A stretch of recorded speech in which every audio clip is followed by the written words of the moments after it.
LeBron's arrivals had in the locker room and the front office. Question here, guys, is what's the virus that James Worthy is referring to? Is it a player? Is it the culture? Is it Luke Walton? Is it Magic Johnson? It's expectations. That's what the virus is. Because LeBron walks on, he's won eight straight finals. He walks in and everyone thinks that the Lakers are now a sure thing to go to the finals. Good point. The Western Conference is a beast. LeBron last year on the defensive end, he shut it down. The Cavs 29th in the NBA in defense in the regular season.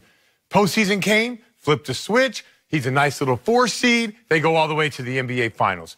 In the West, you can't do that. You can't take possessions off. If you do, you get beat. So that's the virus. The virus is that people think that the Lakers are just going to cruise on. And then you have this Anthony Davis thing as well, because these young guys have to deal with it. There's a lot of things that surround LeBron. But if I was the Lakers or I was the coach or I was a GM, I would take those problems that come with LeBron James because it is LeBron James and you have a chance.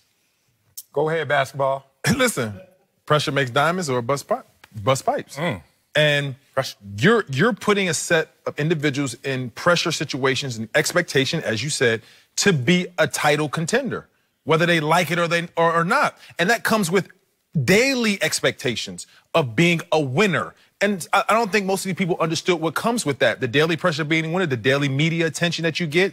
You're held accountable at a different level right now. And these guys are not ready for it. Also with the distractions of the trade, also with injuries, all that going along. And as far as leadership, from Luke's perspective, I don't think he knew what he was getting to when he got LeBron James on his team. It's a lot of attention that you're going to get, whether it's needed or it's not needed or it's expected, but you have to go through this to understand it. I'm going to defend Luke Walton a bit in terms of when he got the job, LeBron didn't meet with him for damn near a month.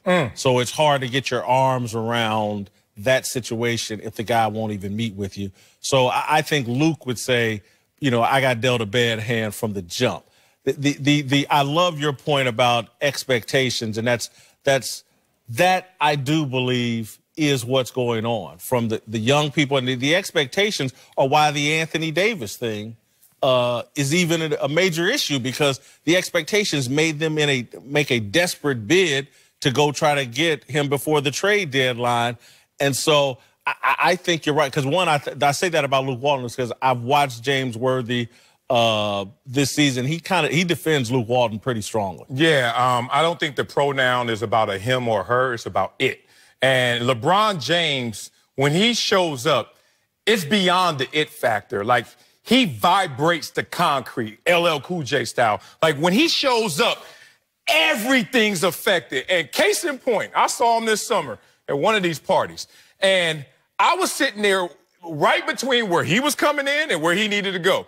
And that was the wrong place to stand, because I saw superstar after superstar get affected and change their personality and how they were acting just in effect of LeBron James. And these are people who got it them damn selves. And when you put him around a young core, he vibrates the concrete. Kobe went through this with his young core as well.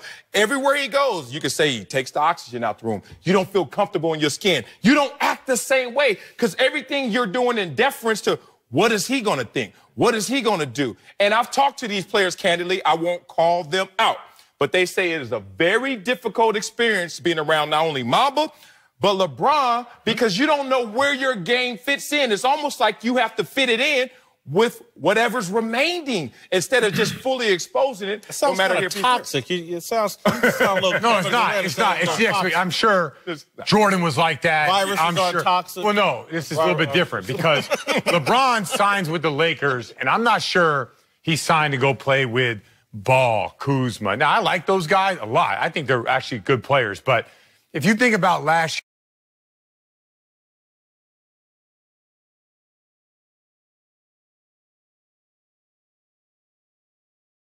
year's Cleveland team, they get George Hill.